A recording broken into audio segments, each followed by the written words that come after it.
Every now and then you come across a show that you're not expecting to be all that interesting, right? But fortunately enough, you decide to give it a shot and it turns out that the show ends up being better than what you anticipated. Now, SUPACELL was a show that I've been hearing about a lot prior to when I watched it. So one day I decided to sit down and watch all 8 episodes. And I gotta say,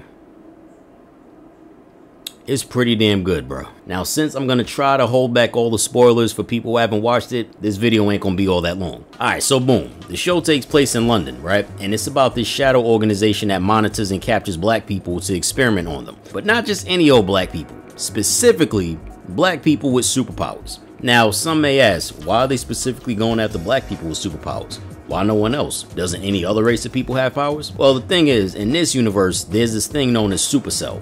SUPACELL is an evolved version of the disease known as sickle cell. And since the majority of the people who tend to get sickle cell are black people end up being the only ones to ever develop the supercell. Think of it as something similar to the X gene from the X-Men or even quirks from My Hero Academia. It's basically something that lies dormant within said person until something eventful, usually intense, emotional, or even physically dangerous scenarios ends up triggering something that awakens their powers. Now, when I was watching episode 1, it shows this woman trying to escape from the facility. My first thought was that this woman was supposed to be, or perhaps an analogous character, to the real-life Henrietta Lacks. Now, Henrietta Lacks was a black woman in the mid-1900s whose body had produced what's known as immortal cells, or what they dubbed it as Hella cells, the latter title being the combination of the first 2 letters of her first and last names. Now, immortal cells are basically cells that can multiply pretty much indefinitely under certain conditions and can therefore be grown for several more generations. These very same cells are the same ones that have led to various breakthroughs within the realm of biomedical research and the creation of vaccines for things like polio, cancer, HIV and AIDS treatments, and a bunch of other things. Basically, this woman's cells aided the entire world in creating all types of medicines, as well as other advances in other medical/scientific breakthroughs. Just sucks that neither her or her family made any type of bank off of this stuff though. Ain't that some shit?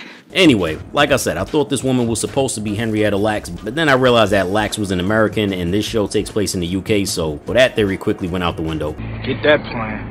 But the reason why I was thinking that this was an angle that they were going to go with was because not too long ago, a movie called Project Power came out, which was a show about another shadow organization that created these pills that granted superpowers for about 5 minutes. In that movie, Henrietta Lacks was also made mention of, as well as the fact that the main character's daughter also possessed immortal cells that gave her the ability to heal injuries and even bring people back to life. Going back to the show, I assumed for SUPACELL they'd lean towards an angle like that, but nah. But anyway, here's what I liked about the show, right? I like that they didn't make the characters hella OP from the jump and instead allowed them to start off as beginners. The fact that their powers are on reserve until they actually have to use them, as well as them having to be mindful of how much they use their power, is an attribute of the story that can both work for and against the players involved. Basically, they can't just spam their abilities over and over and over with no limits. They have to basically, in a sense, pace themselves in order to make sure that they don't end up burning out whenever they might need to actually use their abilities the most. Now, going forward, I'm not sure if their abilities in terms of what they can do are already at their peak,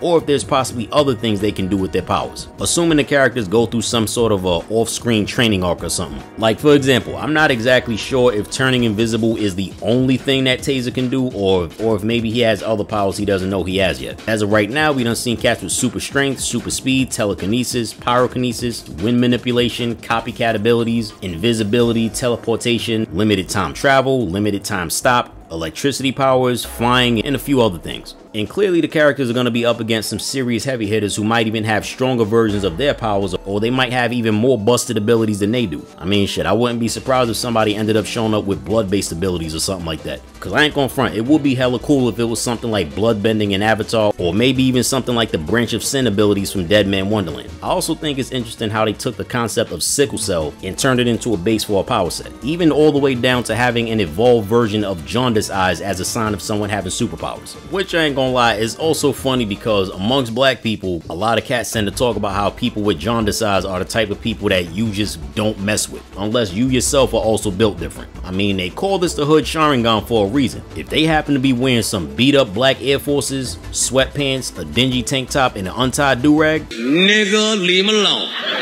they fight like they don't got shit left to lose, cause 9 times out of 10 they don't. I mean, the only people who want to fight them niggas are Goku, Yujiro, and other Black Air Force Energy characters. Anyway, now for the things I didn't like too tough about the show. For one, the girlfriend annoyed the shit out of me on several occasions, bro. Like, she is literally the type of character who has no powers at all. She can't fight, she has no weapons training, she has no connections, but for some reason thinks crying and screaming and running up to the villain and doing that goofy ass banging motion on their chest while screaming for them to stop what they're doing is somehow gonna do something. The next character that got on my goddamn nerves was the sister.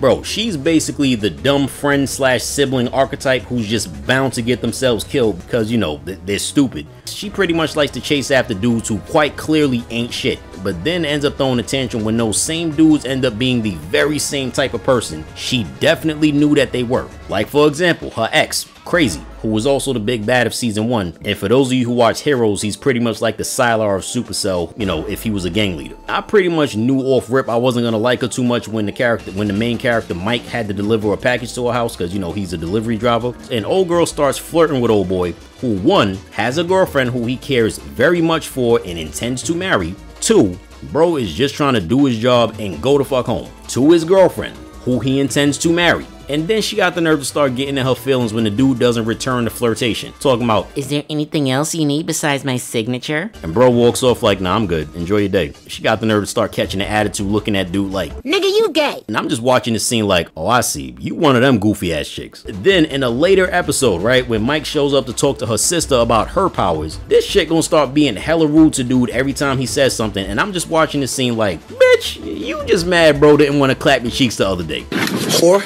Then lastly, we get to Taser and his gang. And believe me when I tell you, I hated these motherfuckers, bro. A lot of other people who watch the show seem to like them, but bro, I couldn't stand these fucking dorks, bro. Now at first I thought they was gonna turn out to be like not as bad as we thought they were, and I thought that once we get to know Taser and his gang a bit better, they'll be more likable than. Or I thought maybe it was gonna be another case of they're just perceived as bad guys because, you know, they're a gang. But, you know, maybe they got really good hearts when it all boils down to it. But nope, these niggas ain't shit either. They are not all that different from the other gangs that they're beefing with. There's really not much that seems to separate them from Crazy and his goons. Like, these motherfuckers want to sell drugs and terrorize civilians too. And believe me, they would definitely be terrorizing civilians if Taser wasn't there to say, no civilians. And even then, it don't even really be seeming like they want to listen to that motherfucker. At first, I hated these motherfuckers during episode 1, and I was thinking, you know what? Let me give this gang a chance. Maybe during later episodes, you know, the layers will get peeled back and we can see what type of people they really are. And then I kept watching until the later episodes, and I realized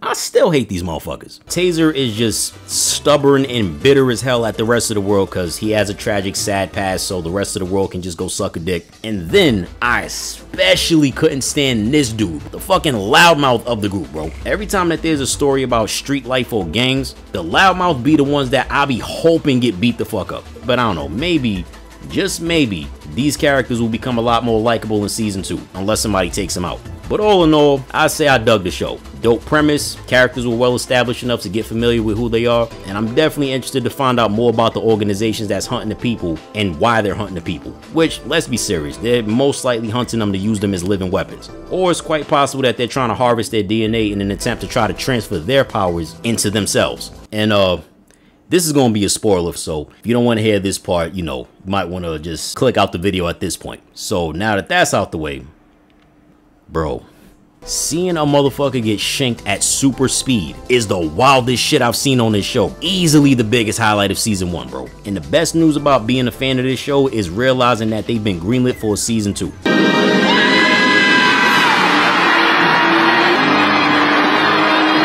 But anyway, that's just my 2 cents. Let me know what y'all think and we can chop it up in the comment section. Peace.